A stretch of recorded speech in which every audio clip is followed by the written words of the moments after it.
Monday, October 21st. Final day of racing at Ajax down, Jennifer. I'm so sad. Yeah, it's going to be a long wait until May, isn't it? It is. This is the last quarter horse race in Canada, last day of quarter horse racing in Canada, and it's just tough. But I have to tell you, on a really good note, what a fabulous weather day. Oh my gosh, it might be too warm for the sweater today. It's just sunshine, glorious day here. It's like 14, 15 degrees.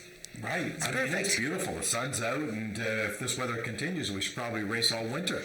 Well, that would be nice, because, look at the horses and the horse people. They're ready for a little bit of a break. The horses are going to start playing in the paddock. Soon they'll be standing in 3 feet of snow, and I'll be shoveling it. I know. The snow. Yeah. Well, what are you going to do? Well, you know what? Let's try to give some people some winners today. There are 10 races. Yes. 10 good races. Very, very competitive. We'll start with race number 1. It's an allowance race. $19,000 the purse. 3-year-olds and up. Non-earners of $5,000 in 2019. And we got a field of 5 in here. I went with Caviar and Corona, and you went with Dinalicious, because I picked her last week. It was her second start of the year. She got a very late start to the season, Nick, and she closed late and a little bit slow to get going, and she was the favorite last time, and it was kind of disappointing that she didn't hit the top 3, but a little bit more yardage for her today. I think she's the horse to beat. Yeah, you're probably right. I got a sneaking suspicion that Bob Broadstock probably got her ready for this race, and wouldn't surprise me if she won. Race number 2 is a speed index race. These are 3-year-olds and up with an average of 70 and under. This is an 8-horse field, a real tough race. Again, I went with a 7-horse fabulous Dynasty, German Rodriguez in the saddle for trainer Tom Dunlop. Yeah, well, the races start to get tougher here on in, and especially some of these bigger fields, just trying to figure out where the horses fit in, and I think it's going to be valuable today to look at the horses in the walking ring. It's a little bit warm. We'll see who looks good. Some of the horses lean towards the fresh horses, and I picked the 3-horse unceremoniously. She has had 1 start in a year, and it was 1 week ago. Wow. And she won, and I thought it was very impressive, and she had a beautiful long stride that day. And Scott Reid, when he brings his horses back in 1 week, 30% winners, 3 out of his last 10. So it's interesting, though. Look at those different numbers. Lots of different colors there. Yeah, there are a lot of different colors. We're way off, except for the 5-horse we both picked for 3rd. But other than that, the top 2 were on a different page. I couldn't pick the 3, and I still think that the horse could bounce off a big race coming back. It's possible, but, yeah. Outside of that, this is a real tough race.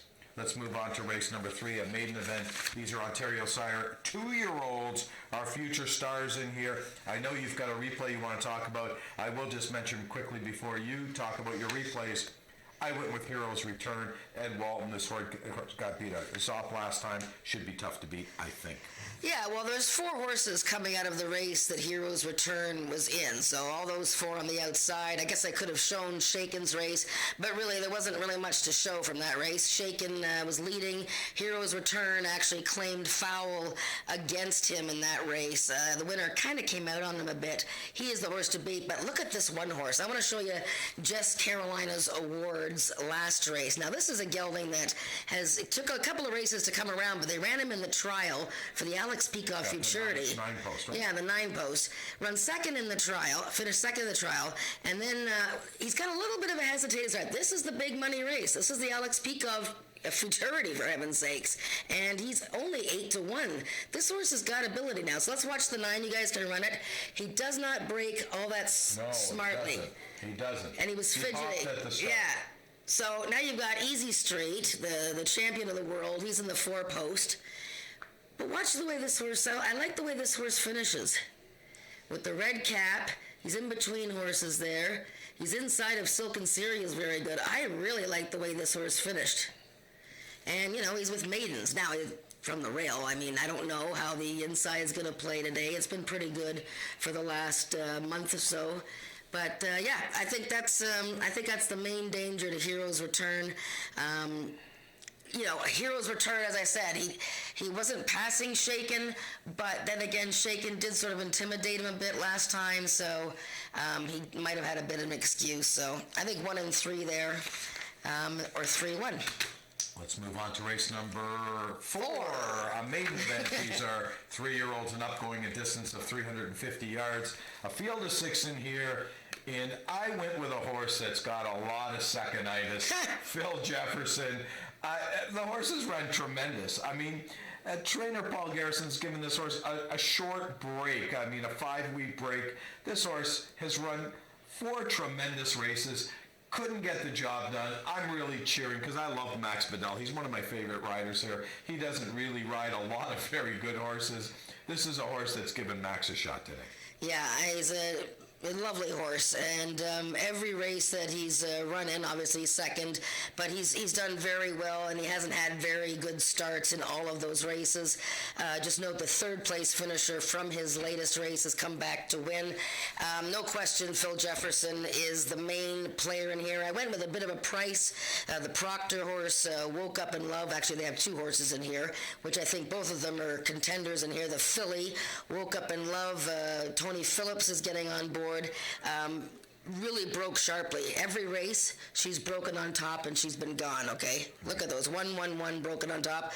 So, 350 yards might be a bit of a stretch, we'll see, but you got to use this horse in your exotics, and I don't mind the other Proctor horse either, finished second to Charlotte for short. But Phil Jefferson, I think the outside 3 horses are what you're looking at there. Okay, let's move on to race number 5, the start of our pick 4 today. This is a speed index race, 90 and under the number, 17,600 the purse, 330 yards the distance in here, and I did say starting pick 4. I did, because I love the pick 4. I'm a pick 4 junkie. This is a real tough race, but as tough as it is, I really like only 2 horses in here. I like the 4-horse Sugar Delight, who's been running lights out this year. This horse has made $40,000 for trainer Joe Tavares. This year. Oh my God, what a nice horse. Incredible, eh? He's just been a monster this year. He has been a monster, and is he a 6-year-old? And look at how many, my God. Brian Bell won on him, Ed Walton won on him, Regan Knowles won on him. It doesn't matter. Anyone could ride. Like, I should have got my turn, no? There you go. No, I really like this horse. Of course, the horse to beat is 5-bar Fandango. Anything comes out of Bryn Robertson barn and Tony Phillips. I mean, they've been a lethal combination this year. I think it's between the 2 of them. I totally agree. I think I picked it the other way, 5-bar over Sugarman's Delight. I had to say goodbye to my friend Zox to be you. I picked him a week ago. So you're off that bandwagon finally. Well, he lost by a nose in the 110. It was, to the old guy there.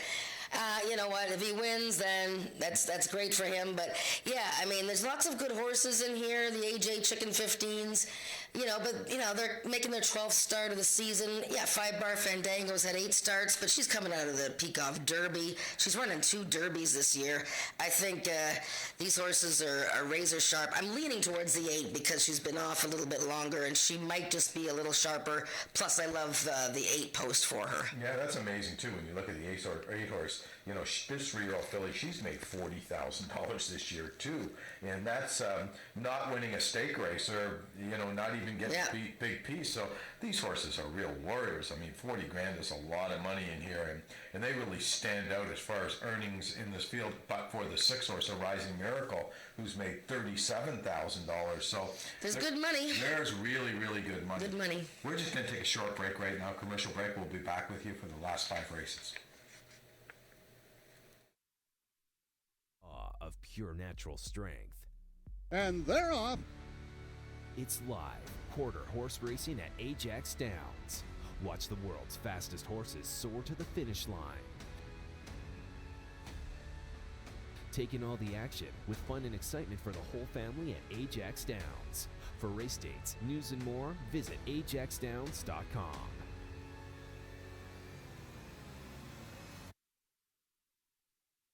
There we go.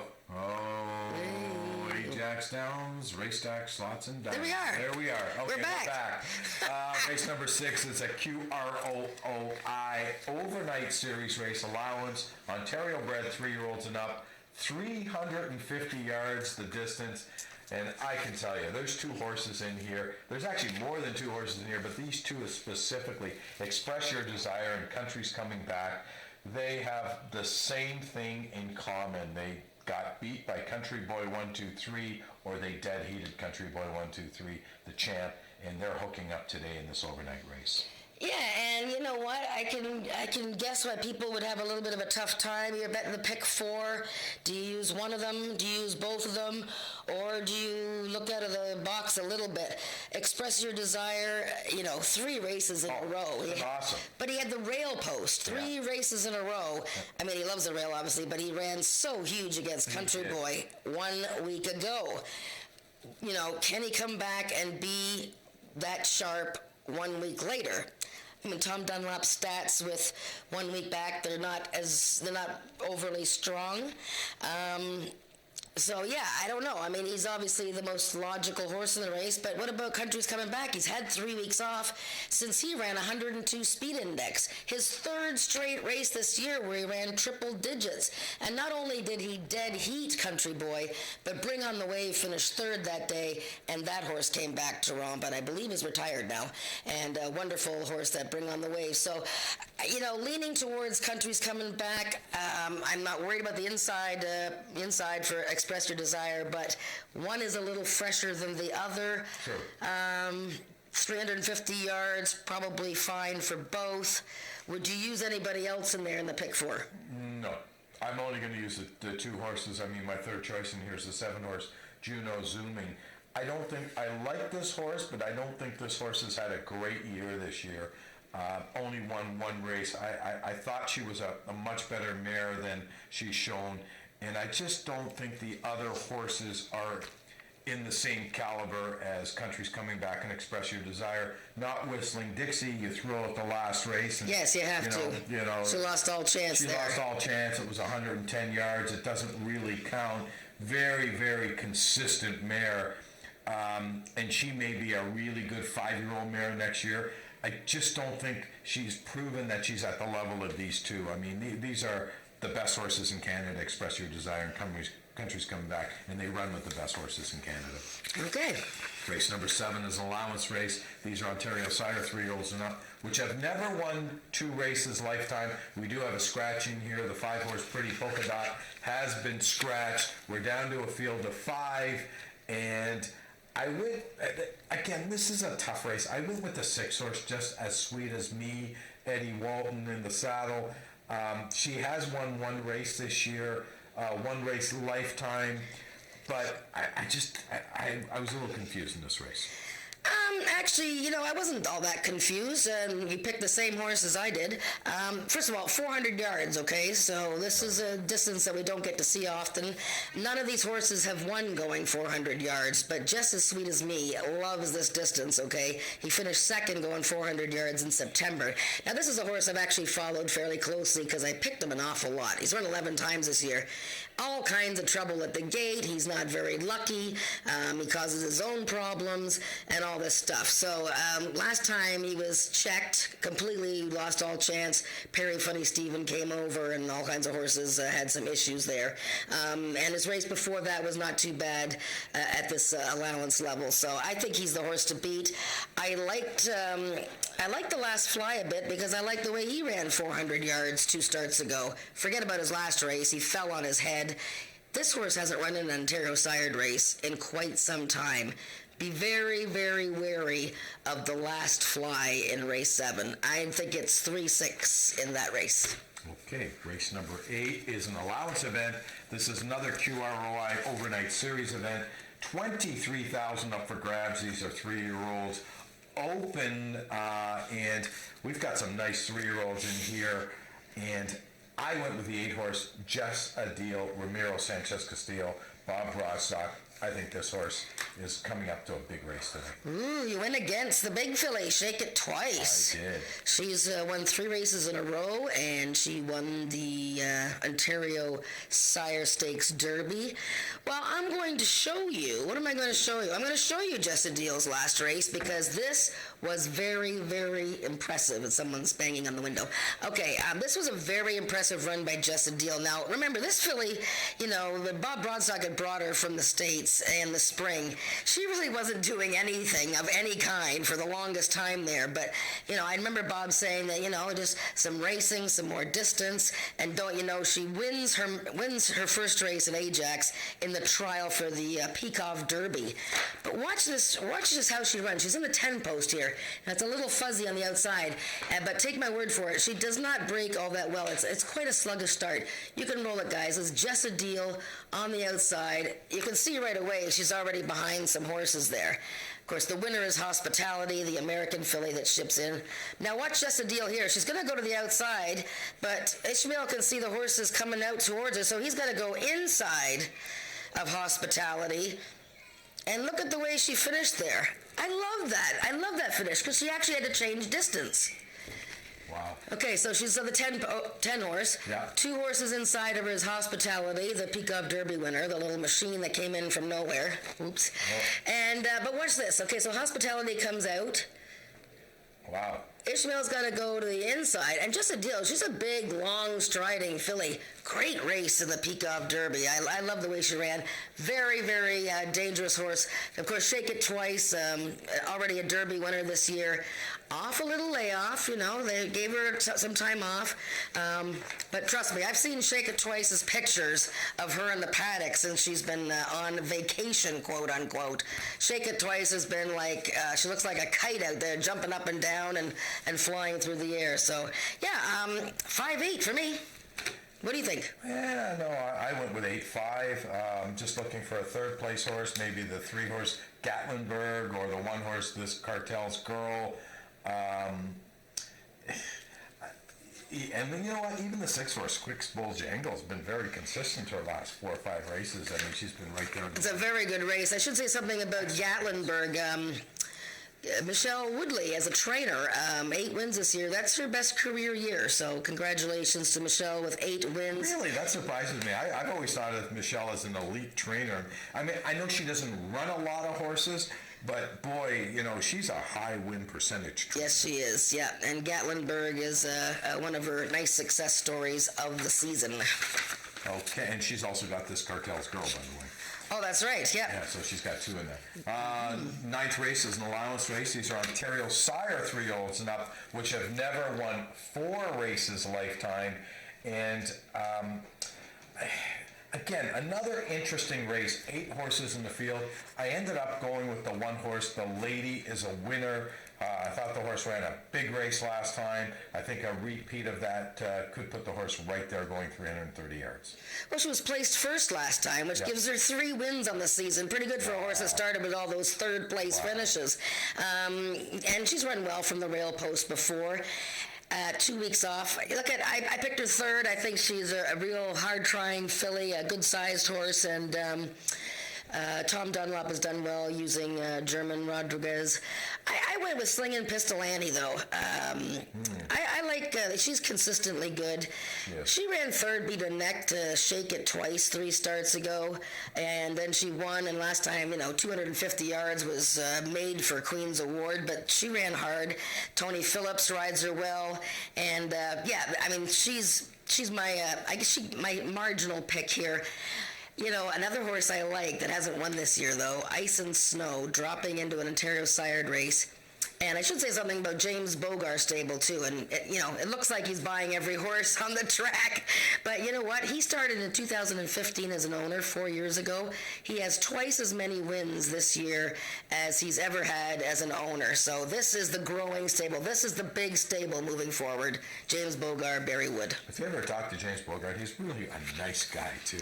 Just a super nice I'd like to get him on the TV again today, but he's always walking, running his own horses, so he's hard to nail down. He's a hard-working guy. Yes, he is. Yeah.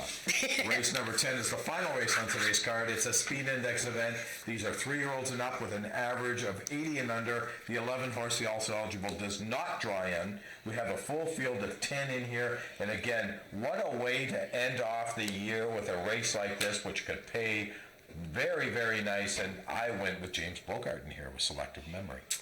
I love that selective memory. Almost a white horse, closed mildly last time, and that was in a slightly higher the one category above. So, yes, he's a contender. I think I picked him second, if I'm not mistaken. No, I know didn't. where you went. I didn't even look, but you go with Chester Nez because you love that horse. I picked Chester Nez. Yeah, of course. Well, you know what? I mean, here's a horse, kind of like the Lady is a Winner, who, took a long time to break his maiden, and now all of a sudden he's We the People, right? He won 2 races in a row. He got beat ahead last time to Sakari, who was in this race. So I sort of gravitated towards that October 7th race where Sakari defeated Chester Nez, and he closed really strongly, so 350 yards. It would be a great story if the big syndicate team wins with I Am the Eagle. He's been he's won 3 races, so he's done very well. But boy, oh boy, if he gets up to his tricks in the gate and goes straight up in the air, that's game over for him. So we have to hope that he has a nice, smooth start on this last day of racing.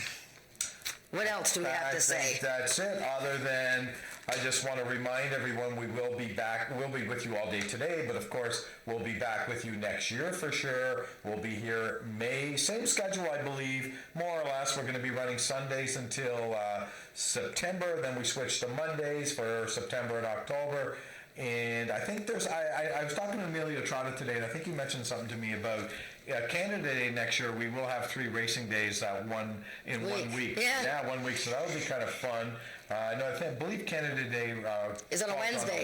Yeah. So there you go. Yeah. So it breaks the week up pretty well. But anyways, we just want to thank you for joining us all year round on Talking Quarters, our pregame show, and we're going to be with you all day. Thanks for joining us, and good luck with your wagering. Horse racing makes me feel alive. Horse racing, very thrilling. Horse racing, the speed, be as one with the animal, nothing on earth, on the planet like it. Back in the summer of '69, Ajax Downs opened its doors.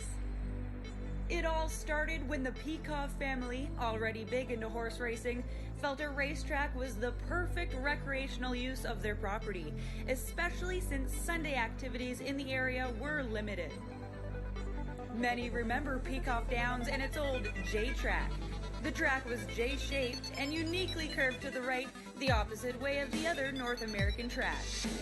They trained all the horses to turn right, not left, to avoid the highway, and it worked this way for 30 years.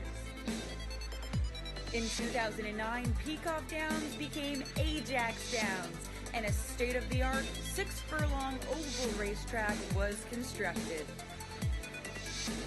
With about half a century of established horse racing history, Ajax Downs offers world-class racing with horse speeds of 45 miles an hour. It offers slots, dining, and live entertainment, and is still the best activity to take part in on a Sunday afternoon.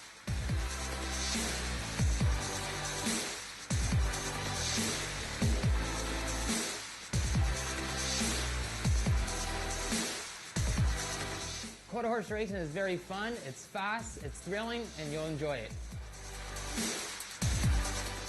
Quarter horse racing is a rush for me and will be for you. Quarter horse racing is fun and exciting.